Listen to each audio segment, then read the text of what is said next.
what I understand about those experiences, it's really the journey internally. Oh, this happened to me because of this belief. Oh, this happened to me because growing up, this is what I experienced. This became my fear. Then I had an ego. Then I had the ego to be right, ego to look good.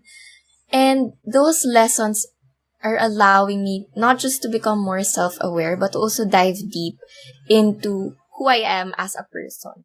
I'm grateful for all the experiences, whether it was good or bad, because I'm finally starting to understand that everything that's happening to me is not happening because I'm a bad person or because of the things I did in the past, but it's happening to me because there's something in me that I have to heal.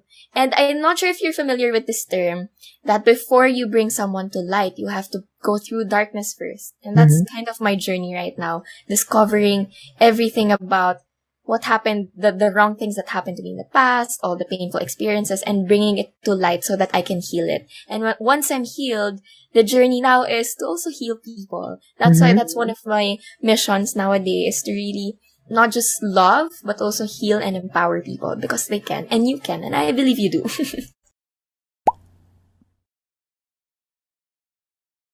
So I'd like to introduce to you our guest for this episode. She is a fourth-year nursing student, a personal development speaker, a life and finance coach, an investment consultant, a podcaster, a content creator, an advocate of healing traumas and personal development. Her mission is to gracefully inspire and empower individuals to live a life of liberty and abundance.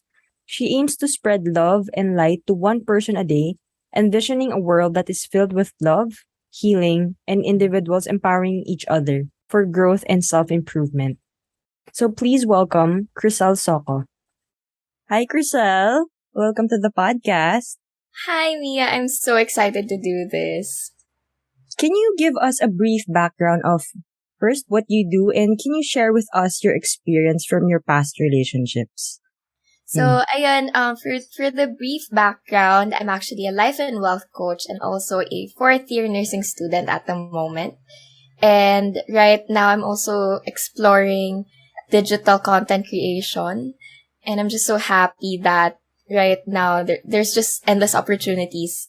And to answer the question of my relationships in the past, I think, yeah, I can describe it as a roller coaster journey of experiences, up and downs, and I think it was more of a journey of discovering who I am all throughout. But of course, that time I wasn't that aware of that mindset.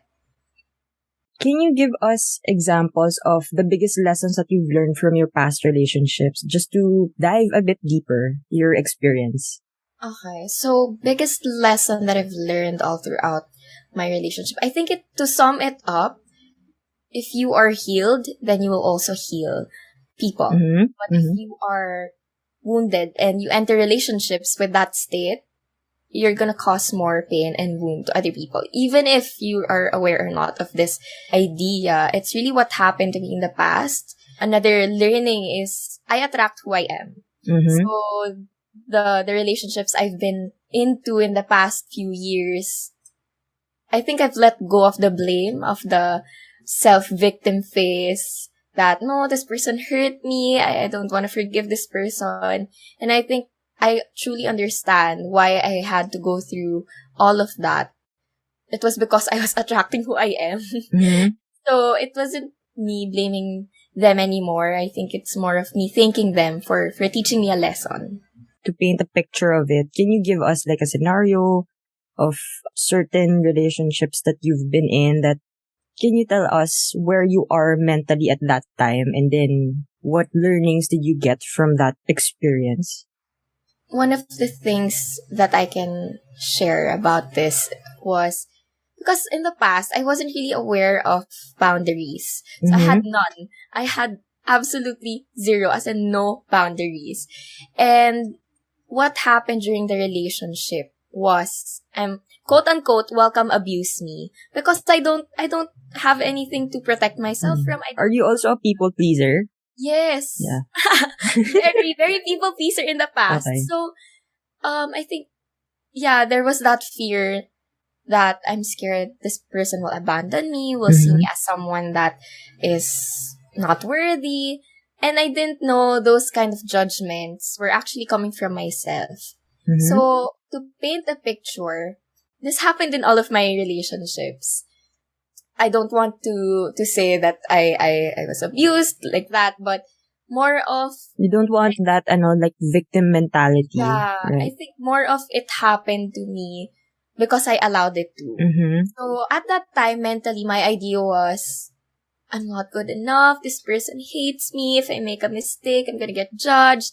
All those kind of fears coming from my ego started to come up because we went through a very tough relationship with all of my exes because sometimes it involved third party, sometimes... Oh, okay. Yeah, so it was really, it was really hard for me at first.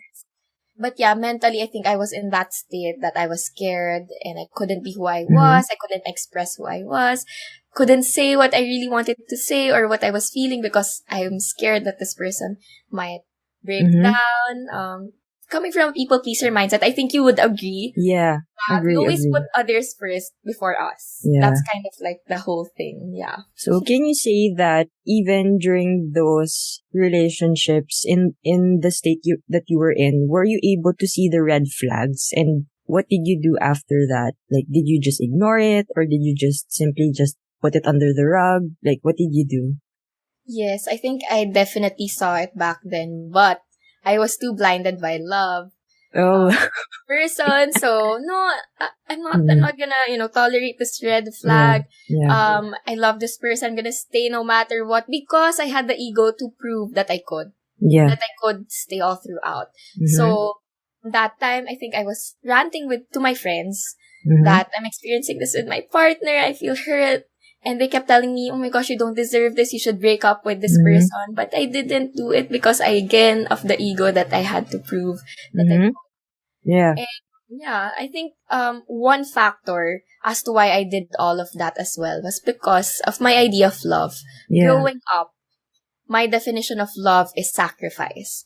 To show that you love this person, you always have to sacrifice. That I got that from my parents, from the movies I watched, from the teleseries and all that things that I saw. So I thought that the way you love a person is to sacrifice whatever you're feeling. Yeah. I really do agree with what you said, especially when it comes to movies, because there is a certain thing that movies do in terms of love that they romanticize it, right? Especially, I think there's a popular quote from a movie in Jerry Maguire. I'm not sure if you're able to watch that movie. The line of Tom Cruise, which he says that you complete me, right? Yeah. So they romanticize that. And growing up, I've also experienced with what you share that from our parents, that's how it was modeled to us. Like for me, I picture love as something that is accepting, that is filled with compromise. Because when you love someone, you wouldn't judge them, right? You would just simply accept them and just tolerate whatever they are doing, especially when it's already a red flag. And in terms of those things, the reason why I asked you of the red flags is because I've also experienced them in my past relationships. Like, my past relationships were very toxic and immature, especially in the state that I was in, not because of the other person, but because I'm taking responsibility of what I didn't know before, but what I know and learn from it now. So what had happened in my past relationships, I really did invest more on the other person rather than myself. So the tendency that got me was, or the effect that brought me was, it became very toxic to a point where that the relationship was already my world. Like, my world revolves around that relationship. So whatever happens, if I lose this relationship, I would lose myself. Because I didn't have my own identity, that my identity is found in that relationship, which shouldn't be the case, right? So, yeah. I love what you said about identity because, yeah, I think it's how you see yourself. That's how the self-image is really a big factor when you enter relationships, not just romantically, but also in friendships. And I totally agree with you when you said the line, "You complete me." That has been way too romanticized. Growing up, grabe, Yeah. I experienced that a lot in my life. And it shouldn't, I'm not saying it's bad. I'm not saying it's also negative. But I think it would be better if I complete me, you're just a bonus kind of Yeah. thing, Like in right? a way, a relationship is consists of two separate individuals, not Yeah. not 50-50, right? Because no one can complete you Mm-hmm. other than yourself. Yeah, I totally agree. And at the same time, I think it also, no, I believe it also comes from your ability to be more self-aware of who you are as a person, like what are your likes and dislikes. And at the same time, you should have standards, right? You just can't accept people when they just simply show you a hint of like care and love and you're just gonna give everything to them. That shouldn't be the case because you really have to have the ability to discern whether or not this person is good for you or not, right? Because it's also a part of loving yourself, right? You have to love yourself in order for you to love other people because you can't give out something what you don't have in Yeah, yourself. I totally agree. I super agree with that line. And if I may just add to what you said, you are also giving out whatever you have. So, for example, all you have is worries, fears, doubts Yeah. in relationships. That's also what you're gonna give out. Yeah, and that's what you're gonna attract. Yeah, exactly. Totally agree. Yeah. And at the same time, in terms of the past relationships, like we've talked about before recording the podcast, right? Like we don't want to focus just romantic relationships, right?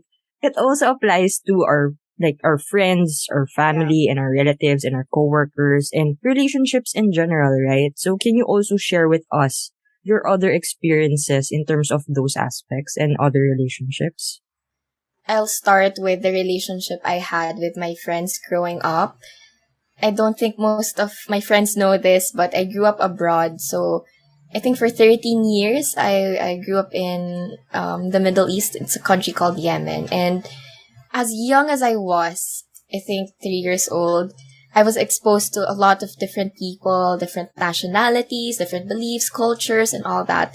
And growing up, what I picked up from people was the belief that I'm not good enough or I'm not loved, because I got bullied a lot when I was a kid, and part of that was because I am who I am. And I'm not blaming them. I'm not, saying it's that they're bad, that cursing them or something. I have no resentment towards them anymore. But it kind of shaped that belief that I'm not good enough. So in friendships, I'm always that person who will always go the extra mile to prove to this person that I am enough. And so that comes from people pleasing, right? yeah, it doesn't always happen the way I want to, which is really painful at times. But I think I had to understand that, yeah, I haven't built up boundaries in the past.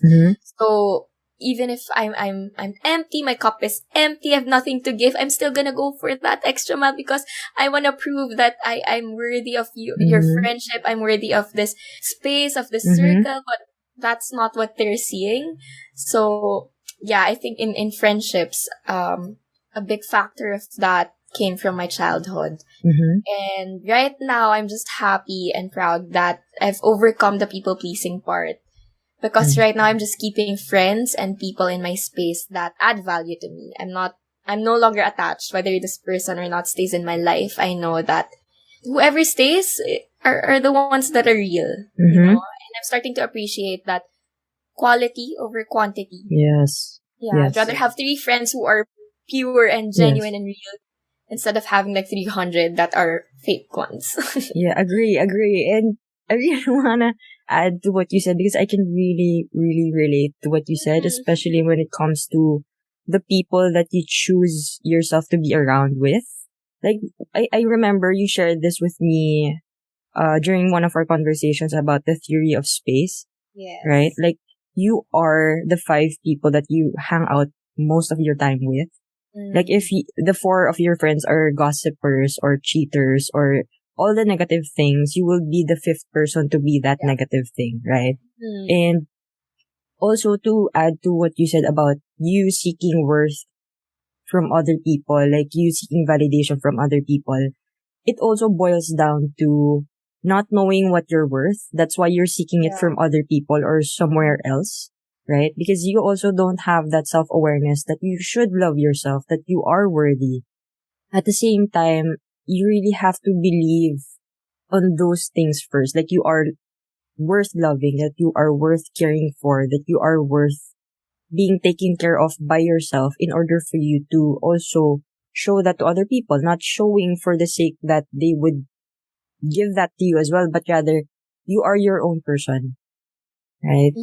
So in that aspect, from the relationships that I had in terms of quote unquote friendships, because I'm already in that stage where I've had my fair share of like trust issues, like seeing the people who they are, like not everyone is the same. Not everyone shares the same values that I do.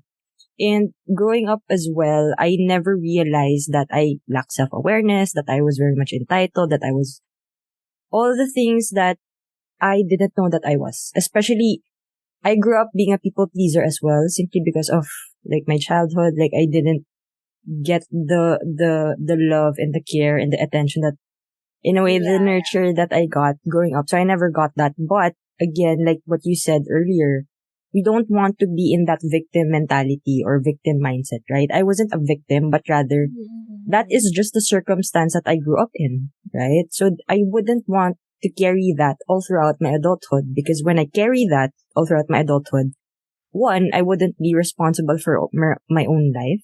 And two, I would just repeat what my parents did to me or what my environment did to me before to other people, which I wouldn't want to happen again, right? Because it's very painful.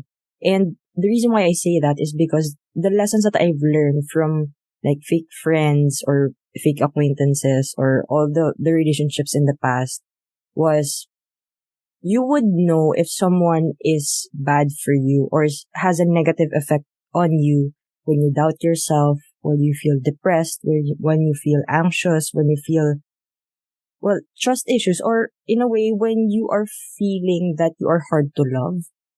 Not saying that those people are bad in a way, but rather focus on the effect that they have on your energy, right? So in a way, are they adding value to your life or not? It's not about being selfish, but rather it's about looking after yourself so that you can give value to other people. One of the things I love about what you said was when you mentioned the word self-aware.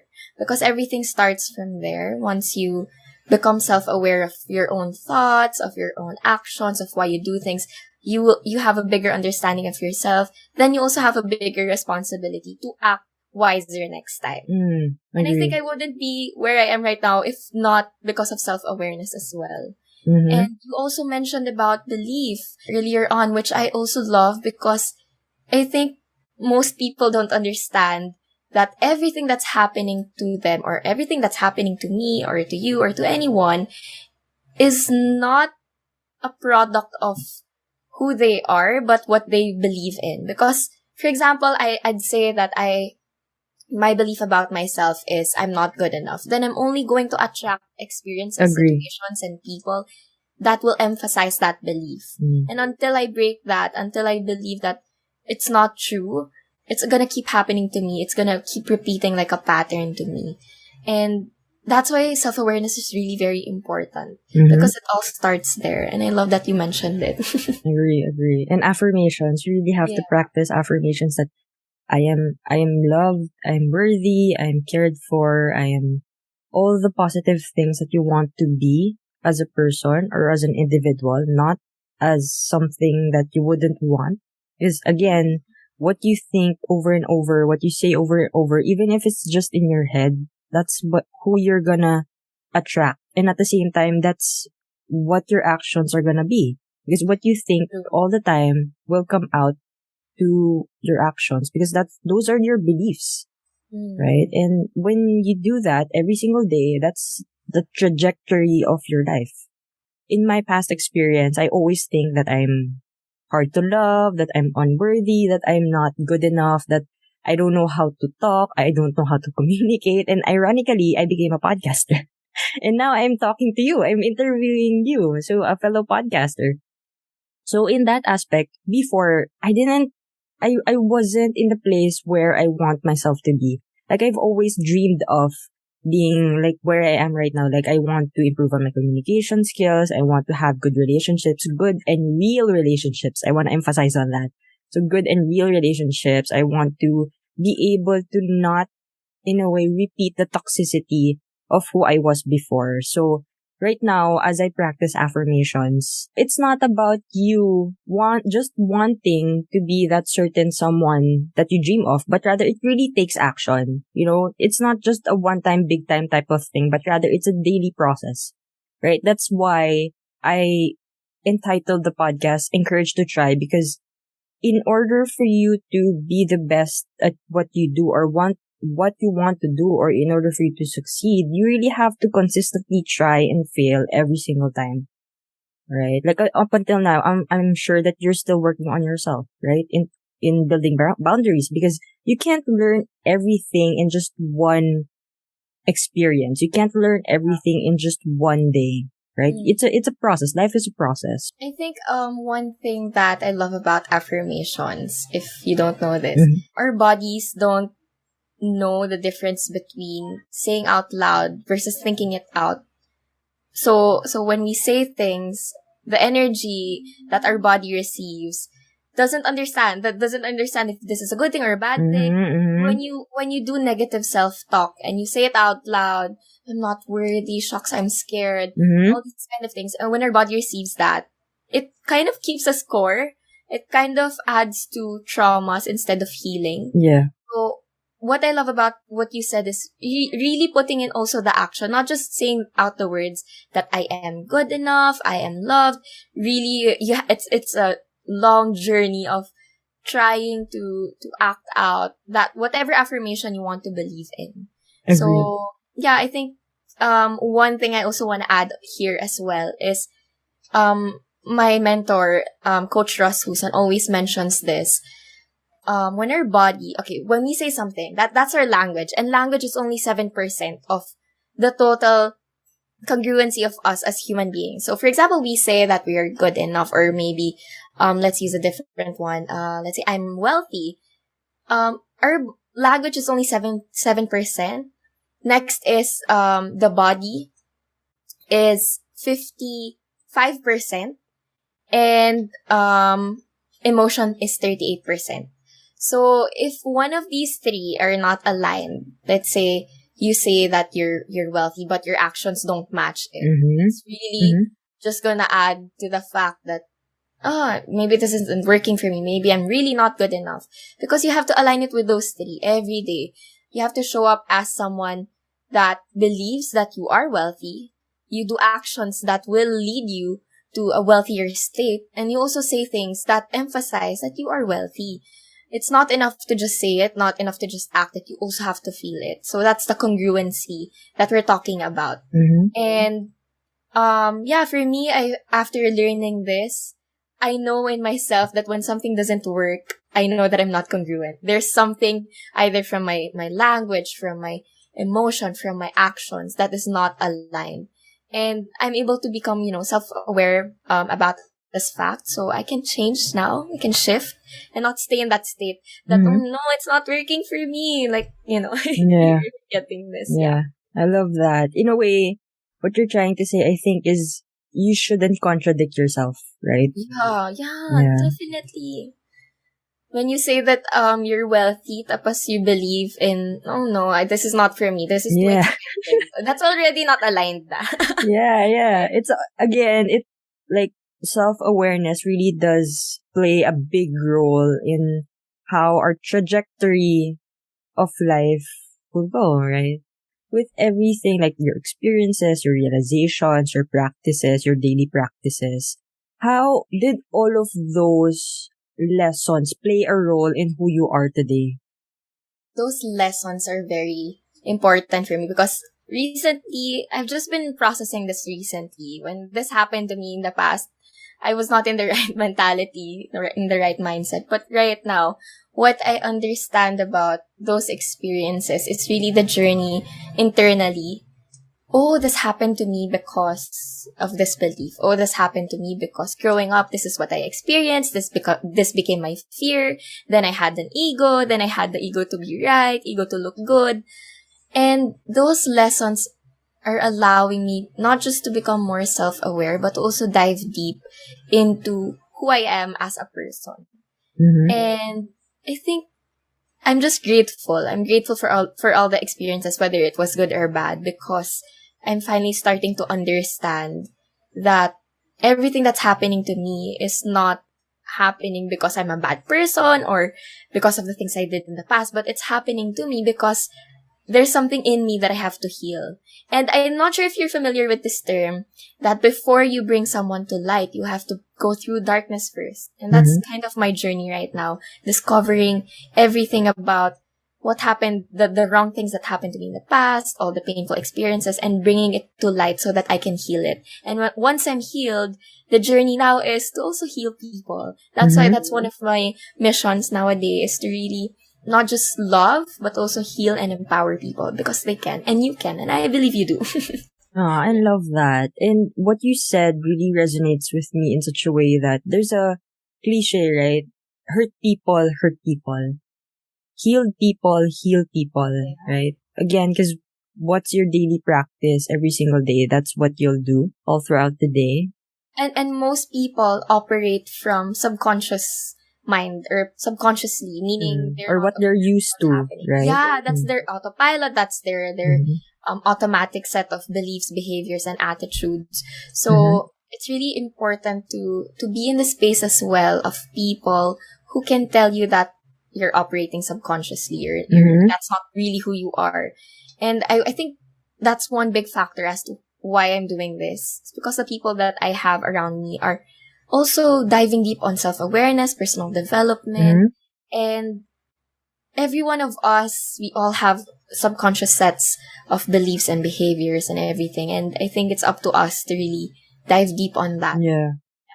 And just to also add to what you said again, it really comes from, are you willing to face your demons, basically? Because I just also want to give like validation to the people who are listening to the podcast that it's understandable that everyone has demons, everyone has traumas, everyone is going through something. It's not just you who is going through it, but everyone as well. It's just a matter of, are you willing to communicate or confront those demons? Because it is hard. It is painful. And in a way, you really have to have a good support system around you, right? And also want to share my story in terms of how I faced my own demons. Going back to the story of my past relationships, it was very toxic. It was very, very toxic. It's not just mentally abusive, not just verbally abusive, but as well as physically abusive. So it was in a very bad state at that time. But again, I don't put myself in a victim mentality, but rather I learn from that. That's why I don't want to repeat that toxicity in my life again. And at the same time, I take responsibility for all the wrong things that I did before. And now I'm doing my best to improve on that.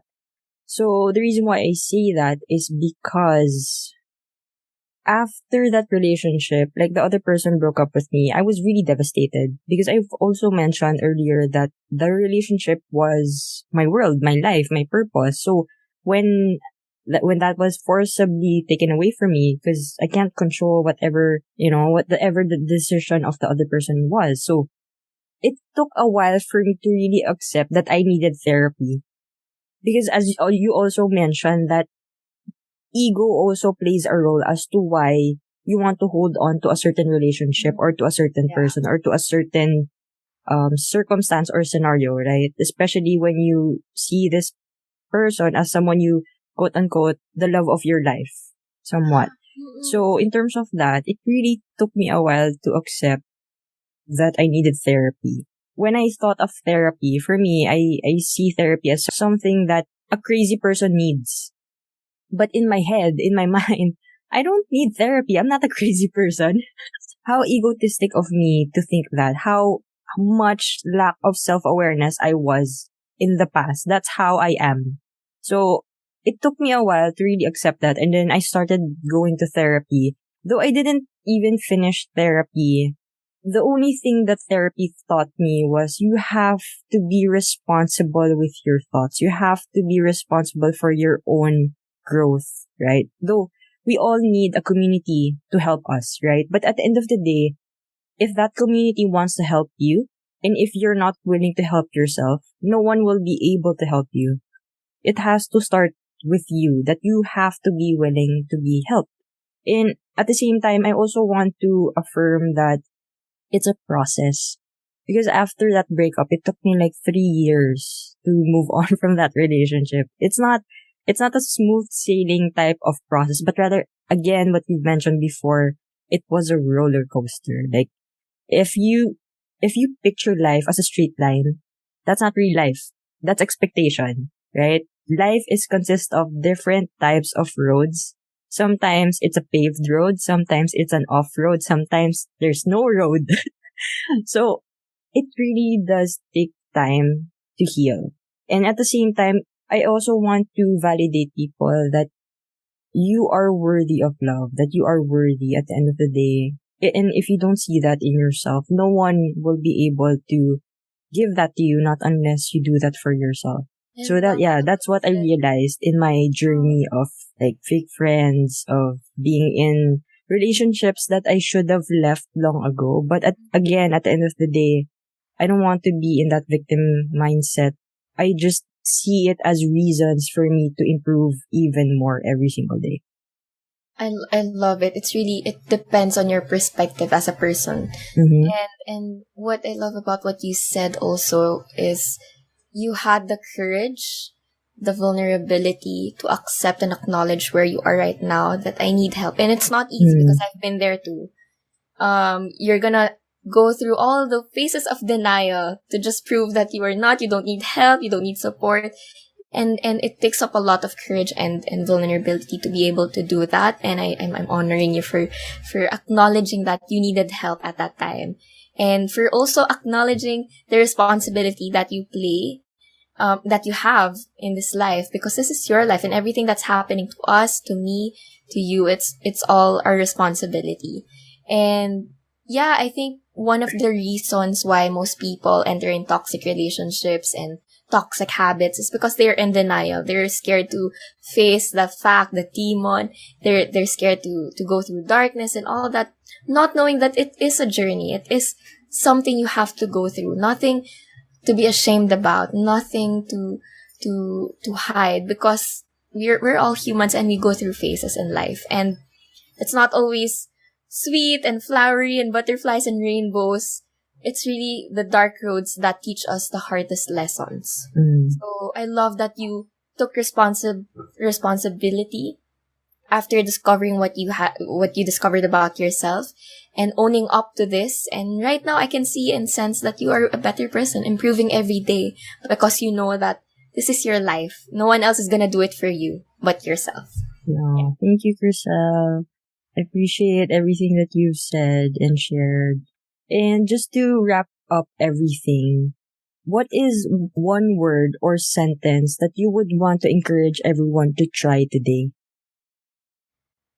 One sentence that I encourage everyone to try today is to do something that would emphasize your love for yourself. I love that. So for everyone listening to me as listeners, I have my social media accounts in TikTok, Facebook, and YouTube, and I also have my own podcast. It's called Love and Light Podcast, and you can find me on all social media accounts at Chriselle Soco. Yeah. All right. Love it, Chriselle. Thank you for taking the time and sharing your insights in the podcast. So appreciate you so much. Thank you so much, Mia, for giving me this opportunity to add value to many. And of course, I enjoyed the conversation. I love the flow of conversations and topics that we talked about. So thank you for having me here. I'm so honored. Thank you, Chriselle. So see you on the next episode. Bye.